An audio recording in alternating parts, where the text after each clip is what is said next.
Aujourd'hui, on va voir encore l'écriture, la volonté de Dieu, la parole de Dieu qui s'écrit. Et où est-ce qu'elle va s'écrire? Eh bien, elle va s'écrire dans le Fils même, puisque Jésus, c'est la parole de Dieu. Regardons un petit peu ce qu'il dit dans les Hébreux, là. Hébreux, chapitre 1, et au verset 1. Après avoir autrefois, à plusieurs reprises et de plusieurs manières, parlé par nos pères, par les prophètes, les hommes qui annonçaient la parole, Dieu nous a parlé par le Fils, en ces jours qui sont les derniers. Nous sommes à la fin des temps. Acte 2, la Bible nous montre, quand Pierre commence le premier message public, il dit « Nous sommes dans la fin des temps ». C'est ce que Joël dit pour la fin des temps. L'Esprit s'est répondu « Nous sommes dans la fin des temps ». Et donc, dans ces jours qui sont les derniers, et Jésus, donc, il l'a établi héritier de toutes choses, et c'est par lui qu'il a fait les mondes, ou alors vous avez peut-être l'univers, mais c'est un pluriel, puisque exactement c'est les airs. Donc les mondes, donc il a créé le monde physique et il a créé le monde spirituel. Donc il a fait le monde, ou il a fait les mondes, et ce Fils qui est le rayonnement de sa gloire et l'expression de son être, soutient toutes choses par sa parole puissante. Après avoir accompli la purification des péchés, il s'est assis à la droite de la majesté divine dans les lieux très hauts. Donc, le Fils, il est l'expression de son être. Il est l'expression de Dieu.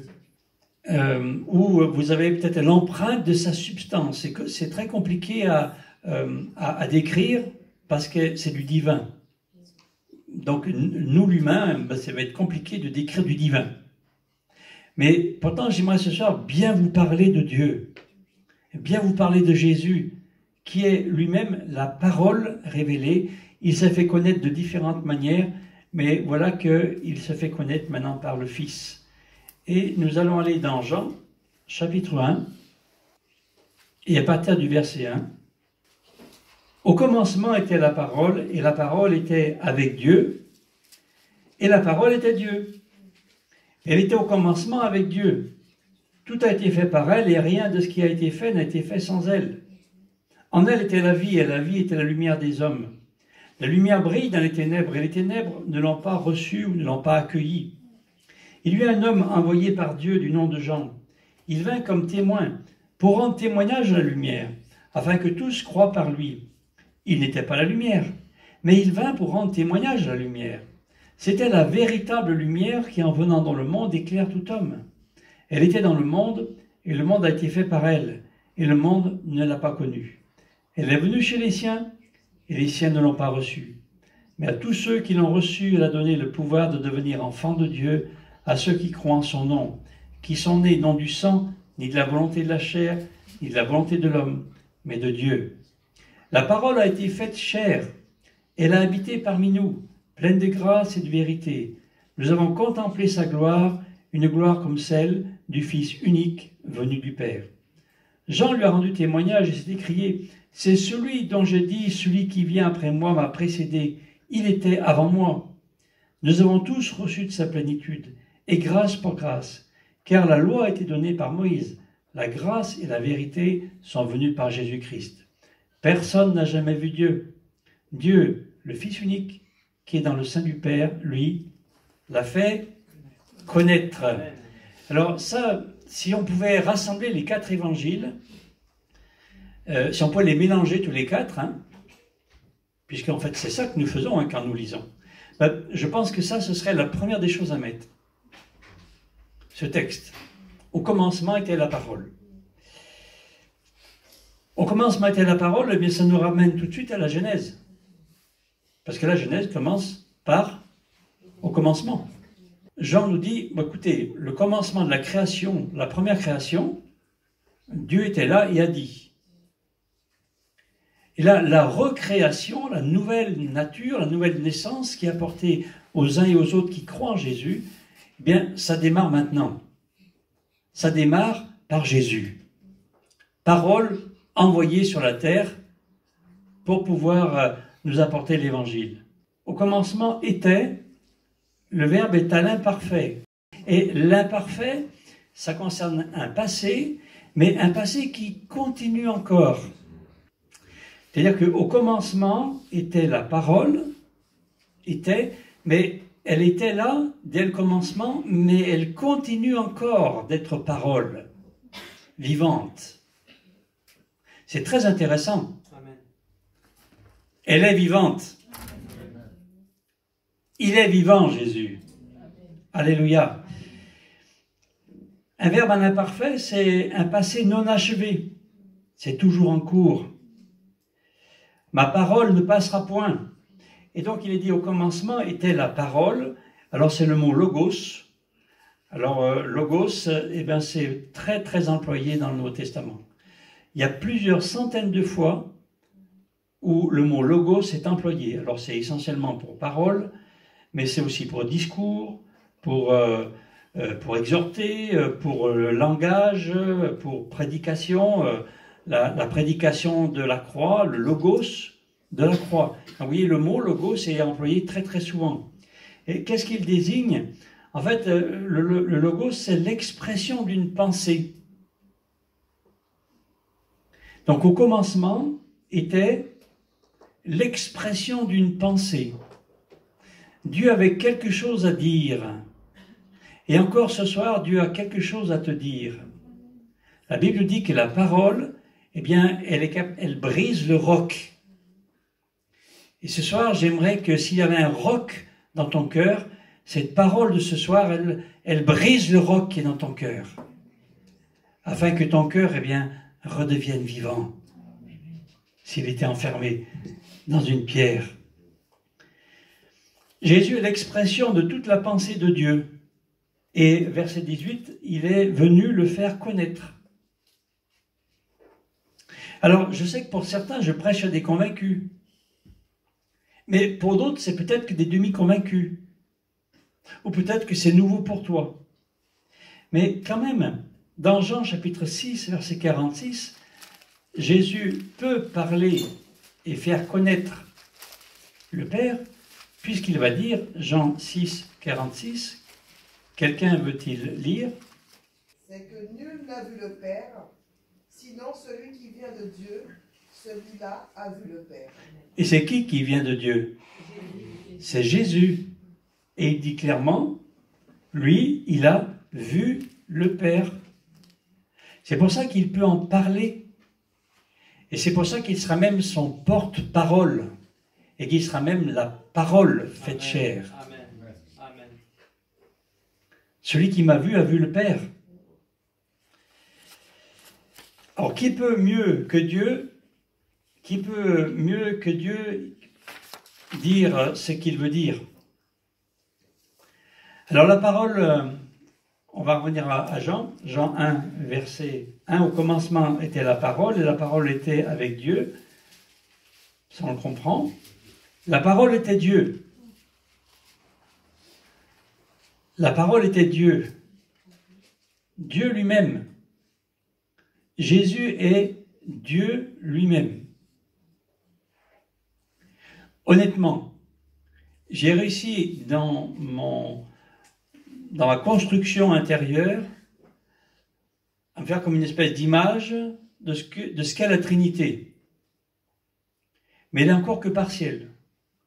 Même au bout de 40 ans de réflexion, d'étude de la parole, je crois qu'aucun être humain n'a réussi à pleinement concevoir qu'est-ce qu'est la Trinité.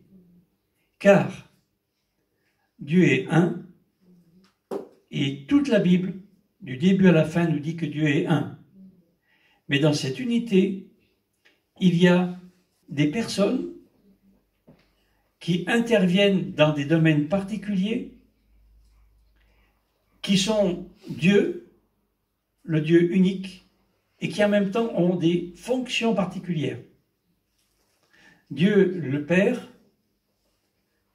dans le ciel, Dieu le Fils, qui a marché sur terre, et Dieu l'Esprit qui est dans mon cœur. J'ai envie de dire, toute ma vie est remplie de Dieu. Quand je contemple l'immensité céleste, non seulement l'univers, des étoiles, mais l'immensité céleste des anges, etc., tout ce qui m'entoure, je sais que le créateur de tout cela, c'est mon Dieu, le Père. Alléluia. Mais en même temps, il y a aussi Jésus, alléluia, qui est créateur. Mais Jésus, c'est qui? C'est Jésus qui est venu sur la terre, mais qui est mon sauveur. Parce que j'avais besoin d'être sauvé. J'avais besoin d'être sauvé. Alors, eh bien Jésus, il est venu.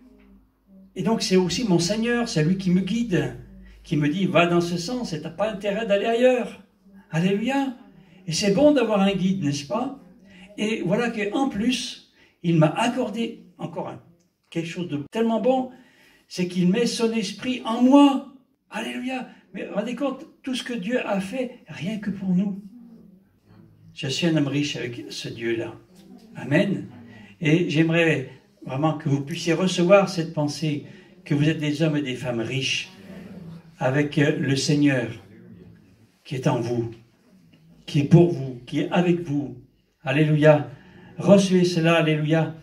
Oui, la parole cette parole, elle est Dieu. On va lire Jean 8, 58. Qu'est-ce qu'il veut le lire?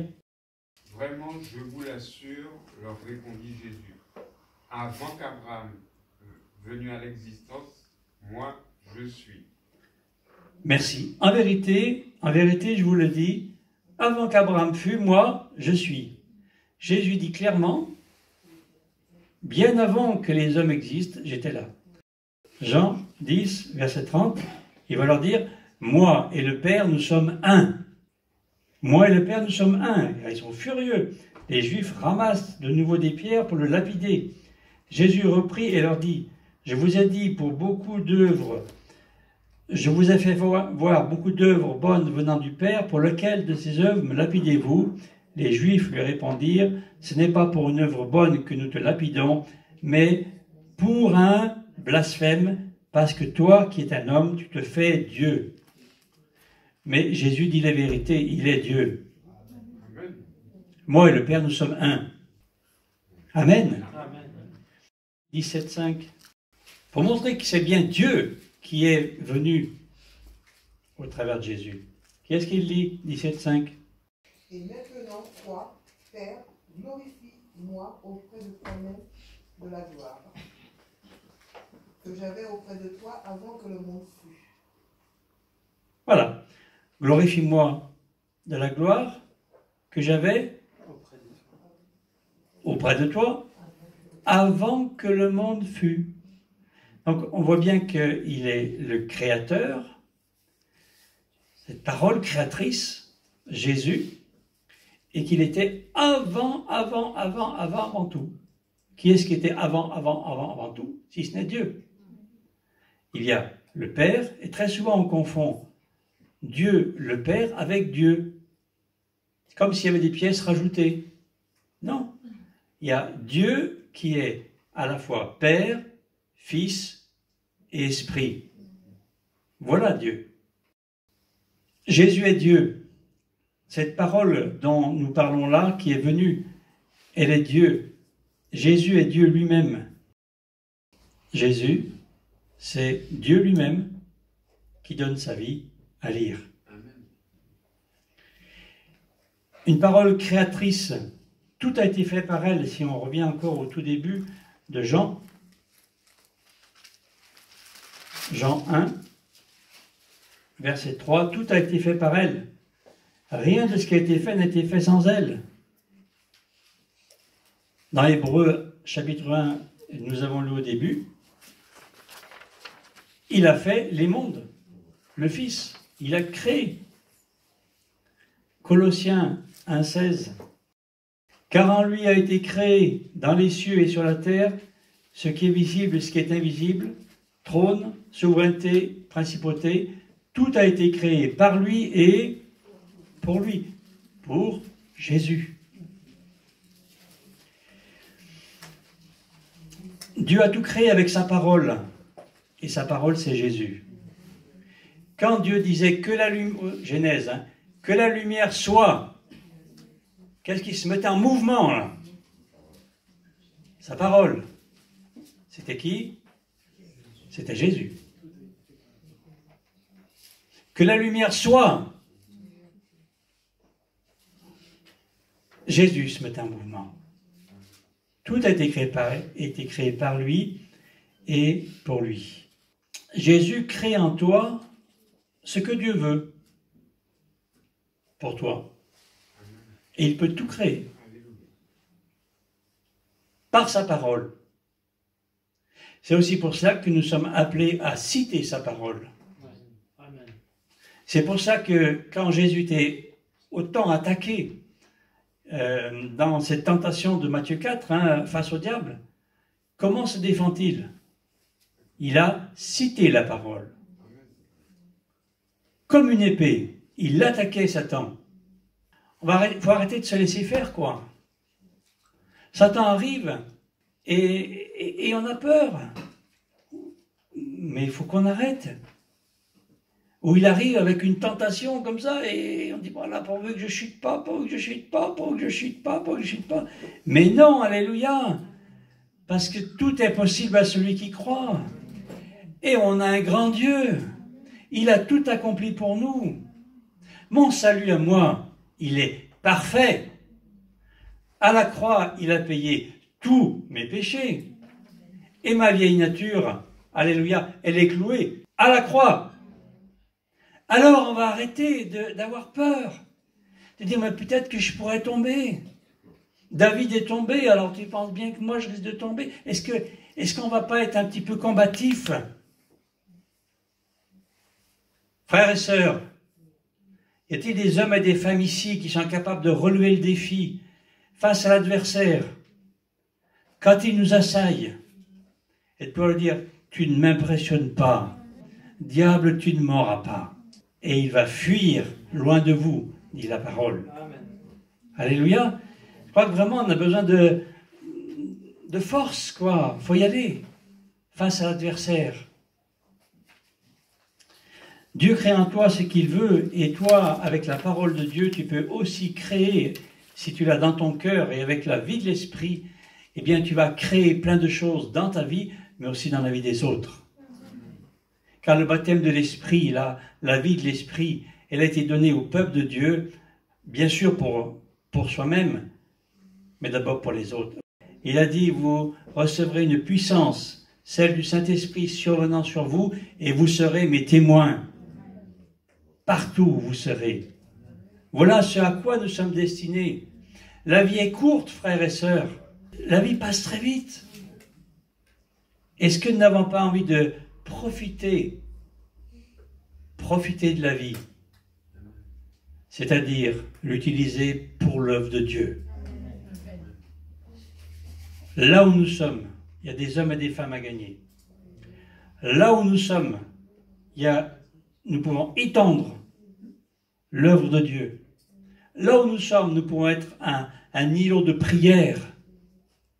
Dans ton quartier, peut-être qu'il n'y a que toi qui prie Jésus. Commence. Alléluia. La parole est lumière, puisque c'est ce que Jean nous dit. À partir du verset 4. La lumière brille dans les ténèbres, et les ténèbres ne l'ont pas accueillie. Il y eut un homme envoyé par Dieu du nom de Jean, et il vint comme témoin pour rendre témoignage à la lumière, afin que tous croient par lui. Il n'était pas la lumière, mais il vint pour rendre témoignage à la lumière. C'était la véritable lumière qui, en venant dans le monde, éclaire tout homme. La parole qui est venue et qui est Jésus, elle est faite pour éclairer. Éclairer qui? Les gens qui voient pas clair. Et honnêtement, la vie, c'est pas si simple que ça. Quand tu dois prendre des décisions, quand tu as des carrefours, est-ce que pour vous, la vie est... Il y a des gens, vous savez toujours tout ce que vous devez faire, il n'y a jamais d'opposition, c'est pas si simple que ça, la vie. Mais ce que nous avons besoin, c'est que quelqu'un nous éclaire.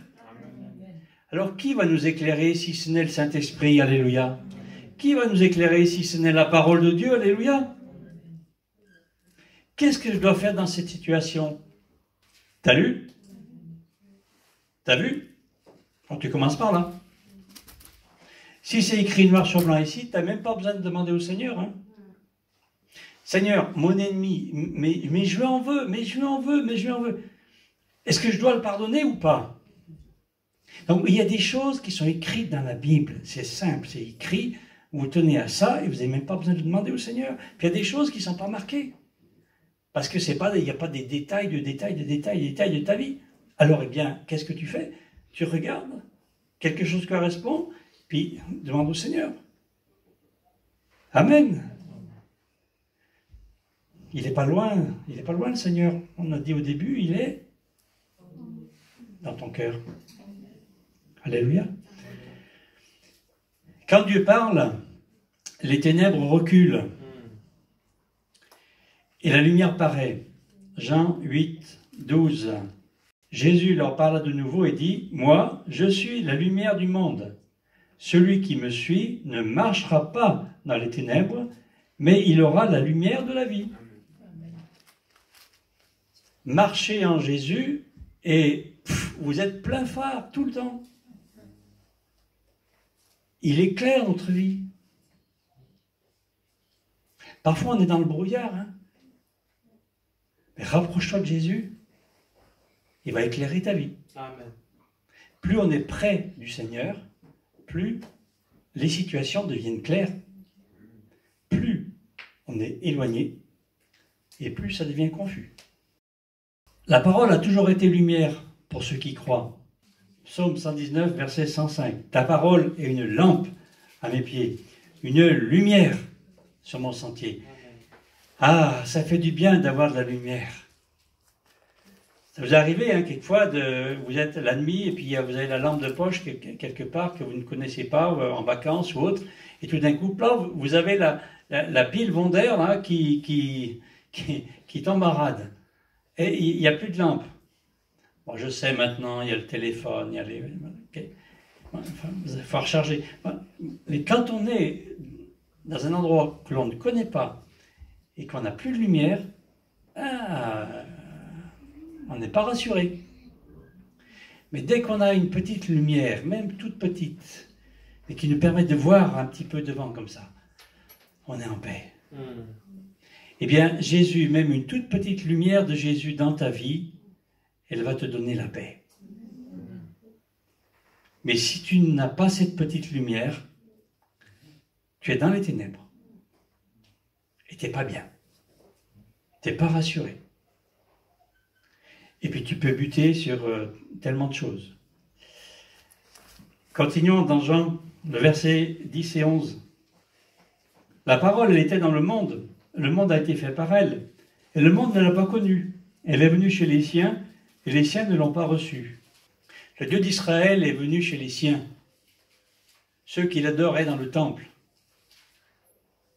Ils ne l'ont pas reconnu. J'ai peut-être envie de dire, ils n'ont pas voulu de lui. Parce qu'ils s'étaient eux aussi tellement éloignés de ce que Dieu voulait, qu'ils ne voulaient pas de ce que Jésus leur disait. Et ils voulaient rester dans leur religion, leur tradition, leur façon de faire. Ça leur plaisait très bien. Il ne fallait surtout rien changer. Quand Jésus est venu, non, il risquait de faire du bazar. Il y avait les Romains qui étaient là. Donc, tranquillité, pas de vague, on reste comme on est. Est-ce que tu es dans ce cas-là? Pas de vague, je reste comme je suis. Tu es en train de faire exactement ce que faisaient les Juifs, les pharisiens. Quand Jésus arrive quelque part, il bouscule les hommes et les femmes que nous sommes. Vous savez, quand on est tous en train de dire, Seigneur, viens, remplis-nous et que ton feu descende sur nous. On veut un feu, alléluia. Mais je vous assure, moi je sais ce que c'est que le feu qui vient. Le feu, il brûle. Il brûle. Je vous assure que ce n'est pas confortable. Il n'y a aucun réveil spirituel, aucun réveil n'a été confortable. Nous sommes au contraire en guerre par rapport à nous-mêmes, en guerre par rapport à d'autres, en guerre par rapport à Satan. C'est une guerre. Je ne suis pas venu apporter la paix, mais je suis venu apporter l'épée. Donc oui, moi je veux un réveil. Alléluia. Et je sais en même temps qu'il va falloir castagner très fort et très dur. et que ce ne sera pas seulement chez les autres, mais que ce sera aussi dans ma vie. Terrible, la parole elle a été ignorée. Le peuple de Dieu refuse sa parole. Le peuple de Dieu refuse sa lumière. Je ne pense pas que ce soit quelqu'un soit comme ça. Mais s'il y avait une personne qui néglige la parole, qui ignore la parole, ou qui refuse même la parole, comme les Juifs l'ont fait, ce soir, il faut se mettre à genoux et dire « Seigneur, pardon ». Moi, je ne veux pas être comme les Juifs, parce que quand on est comme ça, si on s'endurcit, on finit par le clouer. Hein. Ça finit toujours mal de s'endurcir dans un péché que on veut cacher ou que l'on veut presque occulter par rapport à Dieu, comme si Dieu ne le voyait pas. Négliger ou ignorer l'écriture, parce que c'est aussi l'écriture, comme ça. Négliger ou ignorer l'écriture, c'est négliger ou ignorer Jésus. Et vous êtes en danger. Jean 14, 6, Jésus va dire « Je suis le chemin, la vérité et la vie. » Donc, ne négligeons pas. Si nous restons encore toujours dans Jean, versets 12 et 13, là nous voyons la parole qui est capable de faire naître de nouveau. Verset 12, à tous ceux qui l'ont reçu, elle a donné le pouvoir de devenir enfants de Dieu, à ceux qui croient en son nom, mais qui sont nés non du sang, ni de la volonté de la chair, ni de la volonté de l'homme, mais de Dieu. Jésus est cette parole qui est là. Elle a un pouvoir. Le pouvoir de vous faire naître de nouveau. Recevoir Jésus, recevoir la parole, par la foi, l'affirmer dans vos vies, eh bien, le Saint-Esprit va venir et va vous remplir, changer votre vie, et vous allez naître de nouveau. Et c'est ça qui est merveilleux. C'est par la parole que le monde a été créé. Mais c'est par elle aussi que tu es né de nouveau.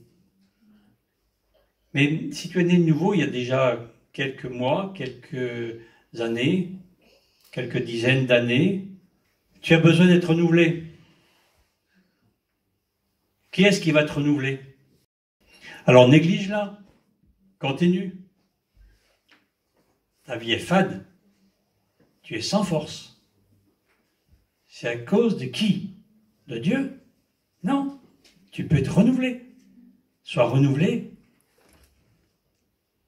par la parole de Dieu, par la prière, par la communion avec le Seigneur. Versets 16 et 17. Nous avons reçu tous de sa plénitude, et grâce pour grâce, car la loi a été donnée par Moïse, la grâce et la vérité sont venues par Jésus-Christ. Là, c'est la parole plénitude, plein de grâce.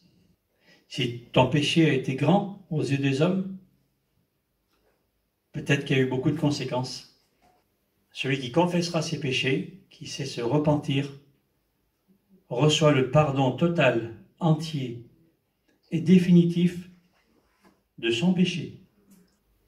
C'est pas la peine d'y revenir. Il a été payé totalement. Maxi grâce et maxi vérité. C'est-à-dire que si on est à la recherche de la vérité, si on veut toujours aller plus loin, eh bien, on n'a qu'un seul endroit, il n'y a qu'un seul endroit, il n'y a qu'une seule personne, c'est Jésus. La grâce et la vérité sont venues par Jésus, qui est la parole. Terminons. Verset 14, on a vu que c'était un homme. La parole a été faite chair et elle a habité parmi nous, pleine de grâce et de vérité. Nous avons contemplé sa gloire, une gloire comme celle du Fils unique venu du Père.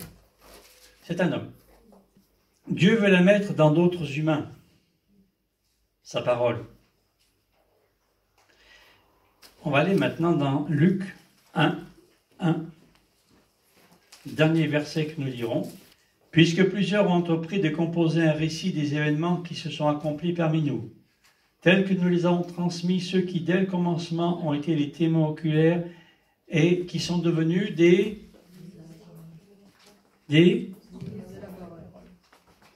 ministres de la parole, des serviteurs de la parole. Quand je lis ce texte, pour moi, j'ai un devoir.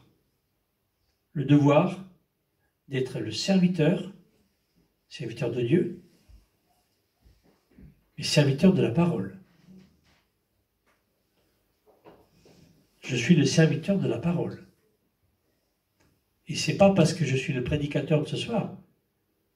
C'est tous les jours, je suis le serviteur de la parole. J'ai à recevoir la parole pour moi et la donner aux autres, là où je suis, dans mon milieu professionnel, à l'école, le voisinage, la famille, enfin peu importe. Mais j'ai le devoir, c'est mon devoir en tant que chrétien, disciple de Jésus, d'être un serviteur de la parole. Pour cela, il faut prendre du temps à la lire, à méditer, travailler dessus, étudier, chercher, prier pour comprendre, être en relation avec Jésus, avec le Saint-Esprit, passer ce temps nécessaire afin que cette parole puisse passer de ce livre à mon cœur. Et que, étant dans mon cœur, je pourrais la réutiliser vis-à-vis d'autres personnes pour les aider à rencontrer le Seigneur ou pour d'autres raisons. Je suis un serviteur de la parole. Parfois, on se dit, mais à quoi je suis destiné, Seigneur? Quelle est ma place dans l'Église, on dit, hein, qu'est-ce que tu veux de moi? Quel est mon service, mon ministère? C'est écrit. Il fait de toi un serviteur de la parole. Alors, si nous sommes des serviteurs de la parole, nous avons beaucoup de travail à faire, les uns les autres. Nous avons vu que Dieu a voulu se révéler là, sa parole, sa volonté, ses désirs. Dieu a voulu les révéler par le Fils, qui est venu marcher sur la terre et nous apporter le salut. Que le Seigneur vous bénisse. Amen.